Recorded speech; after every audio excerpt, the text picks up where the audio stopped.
definitely, I don't think you can fight fire without thinking about what it's doing in the environment and how it affects the environment, and like the long-term effects on the environment as a whole within our nation and globally, I guess, because it's expanded everywhere. But just the realization that the suppression led us to this point where things kind of aren't working quite right the way they're supposed to. We suppressed fire for so long that we had so much.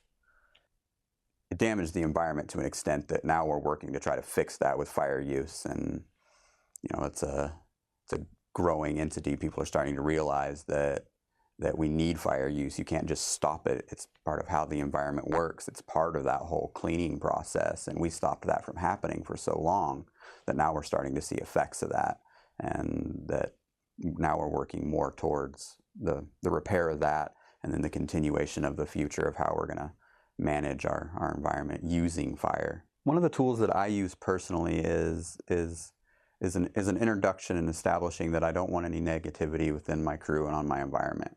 And I've found that when I express that to my subordinates, that we don't want negativity and we want to try to crush it as soon as we see it developing, be it any kind of situation can bring negativity into that environment, be there depression or because we're all going through life while we're fighting fire.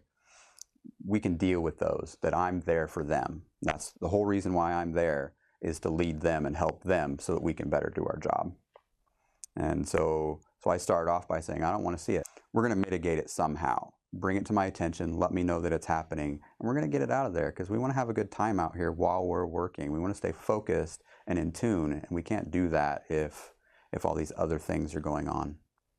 But you really try to develop that camaraderie right off the get-go. You have to get in there and develop a repertoire with them so that they understand that you're there as a firefighter. I'm not there just as Patrick. I'm there to help them with what they need to do. And from my experience, if I get that in there right off the start, the rest of it kind of fades away. I haven't really had any bad experiences where I felt singled out or where my opinion wasn't respected. You have to sell yourself. That's one of my jobs as a representative for my crew, is to sell myself to my overhead, that I am experienced and I do know what I'm talking about. I've been doing this for a minute, and you can demonstrate that by your terminology and your words and how you present yourself to them, and usually they'll bite.